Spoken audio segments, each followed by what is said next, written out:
Hello all, and welcome to this online presentation on critically appraising studies of harm, on which we'll focus on case control studies. So here we have the evidence pyramid, which we're all familiar with. Our randomised controlled trial sits up the top, followed by our cohort study and then our case control study.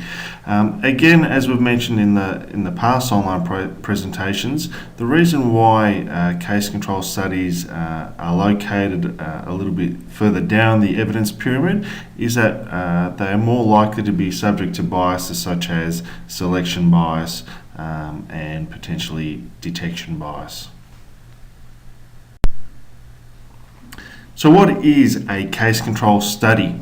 So a case control study is almost exclusively retrospective in design. As the name suggests, it has both a sample of cases, and then what we do is match those cases with controls, and then go backwards in time to determine exposure. The case control studies are very useful for rare outcomes or outcomes that take quite a long time to develop. So an outcome that may take 15 years to develop, it would be great to measure it using a cohort study, but as you could imagine, 15 years there would be a number of dropouts. So using a case control study in which the outcome has already occurred and then tracking backwards in time, so to speak, to identify the exposure would be more useful and more feasible. So in terms of the case control study, as I mentioned, we both have our cases and our controls. So our cases, as the name suggests, are people that have the outcome. And then what we do in the study is select controls, the only difference being that these controls don't have the outcome of interest.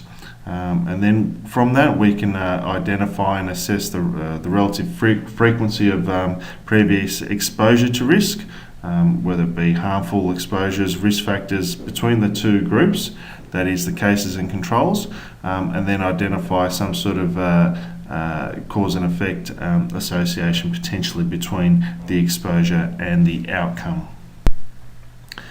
So in this slide, we'll just graphically represent the cohort study, the case control study. So as mentioned, time is moving forward, and our direction of inquiry is retrospective. So initially we identify our cases, and in this case we're looking at prostate cancer and the potential link between vasectomy and prostate cancer. So we've identified our cases, that is men with prostate cancer, and similarly we've identified our controls. So again, that is men. We've tried to match them as closely as possible in terms of age, number, comorbidities, etc., etc. So the only difference being that our cases do have prostate cancer and our controls do not. And then through whether it be patient interviews, records, any other manner in which we can identify exposure, we attempt to identify in the cases group those men that have been exposed, that is those men that have had a vasectomy and those that haven't, and then we can identify the impact on the outcome, that is prostate cancer. Similarly for our controls, we identify our exposed group, that is men that have had a vasectomy, compare it to our non-exposed group, that is no vasectomy, and once again identify a link.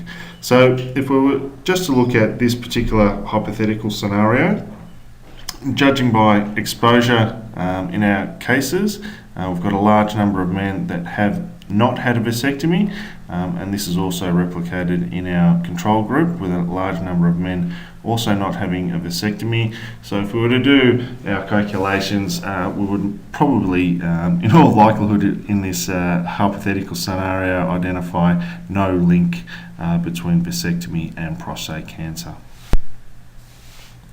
So in terms of our cases, where do we get our cases? Typically, if the disease is particularly severe, we would only potentially be able to find our cases in hospitals. Otherwise, we could search through medical records and hospital-linked data records. Our sources of controls, usually we try and source our controls from the same, I guess, population. So if we sourced our cases from a hospital setting, we would most likely try to source our controls as well. If our cases were sourced from a general population, then our controls would also be sourced from that particular setting as well. So we're trying to align the sample of both cases and controls as closely as possible. So biases, there are a number of biases associated with case control studies, as I mentioned, and that's why it's lower on the evidence pyramid. The main bias associated with case control studies is recall or response bias. As we're looking at a retrospective study, we're trying to collect information about exposure, usually through the patients, so via interviews. So you can imagine there would be a high level of recall bias and response bias for certain exposures or risk factors. Otherwise, if we can use medical records and sort of link the data with existing clinical recordings or biological samples, we can go a long way in reducing recall bias or response bias. So unlike randomized controlled trials and cohort studies where we use relative risk, for case control studies we can only use the odds ratio, and that's because case control studies can't directly estimate the incidence of a disease, as participants have already been selected on the basis of whether or not they have the disease at hand. So that rules out relative risk, and that is why we use this term odds ratio. So the odds ratio is simply the odds of exposure in the cases divided by the odds of exposure in the controls. Basically, you can view the odds ratio in a similar light as you would a relative risk. So basically, if we have an odds ratio of 1, there is no difference between the cases and the controls.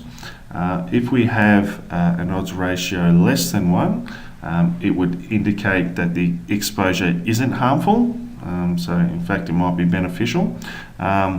Likewise, if we have an odds ratio above 1, then it would indicate a harmful effect in terms of the exposure. So here we have our 2x2 table. Same sort of principle, I guess, in terms of calculating relative risk. The only main difference is, unlike relative risk where we calculate A divided by A plus B, with our odds ratio we use this formula. So we've got our cases and controls here. So our exposure here in terms of receiving a vasectomy or not receiving a vasectomy, and we've got our outcomes at the top, so our cases and our controls in terms of having prostate cancer or not having prostate cancer. So in order to identify the odds ratio, it's simply A divided by B over C divided by D, or we can use this formula, which is a little bit easier due to the mathematical properties, odds ratio being A times D divided by B times C. So in this 2x2 table, we've just imputed some hypothetical data. So if we were to try and calculate our odds ratio, like I mentioned in the previous slide, it would be A times D divided by B times C. So if we were to do that, we would get our odds ratio of 1.16.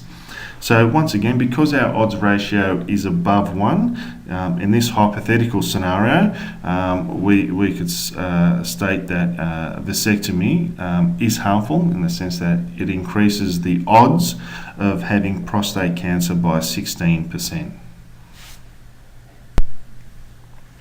Now, because we can't calculate the incidence. We can't calculate absolute risk reduction or absolute risk increase for a case control study. And as you recall, in order to calculate number need to treat or number need to harm, we need our absolute risk reduction or increase data. So to get around that, we use this lovely formula that we've got here, which can look a little bit daunting, but it's actually quite simple to use. So in order to get around calculating number need to treat for a case control study, we just need two bits of data. So the first being the odds ratio, which we've already calculated in the previous slide, and the second bit of data is what we call the patient expected event rate. So it just refers to the rate of events we would normally expect in the patient who received no treatment or conventional treatment. So usually you can rely on data sourced from previous studies, looking at the control group or the conventional group. If that's not possible, then I guess a second resort is to look at the control group and use the event rate data in the control group. So in this slide we'll just run through an example of calculating number need to harm in a case control study. So once again we're using hypothetical data from our previous scenario of vasectomy and prostate cancer. But what we will do with this particular scenario is use legitimate data from the Australian population in terms of the estimate of prostate cancer diagnosis, which is around 10% in Australian men. So if we were to plug this data in, our patient expected event rate is 10%, or in this case 0.10. Our odds ratio we've calculated to be 1.16, so we include 1.16 minus 1, go through the various formulations and calculations, and we end up with having a number need to harm of 71 men.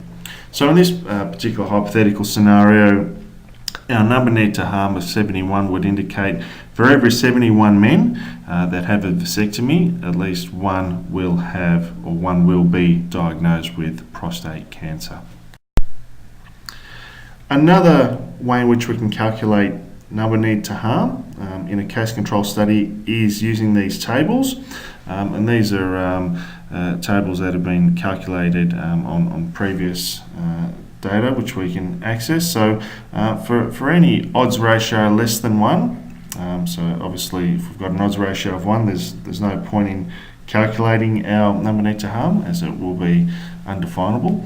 So for any odds ratio less than 1, be it 0.9 all the way down to 0.3, we've got our patient expected event rate down the left hand side. We can identify the number need to harm.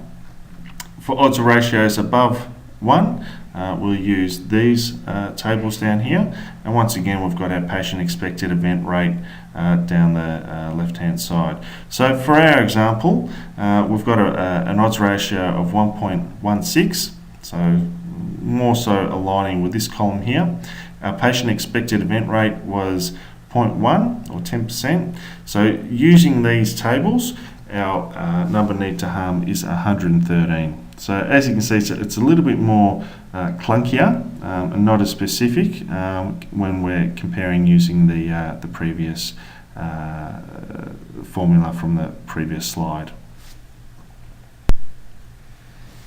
So finally, in this slide, we're just providing an overview of case control studies and in terms of their objective and how useful they are. So as we've mentioned, they're very, very useful in terms of investigating a rare disease, not so much in terms of the cause, and they're also very useful in terms of identifying or studying multiple exposures and determinants as well.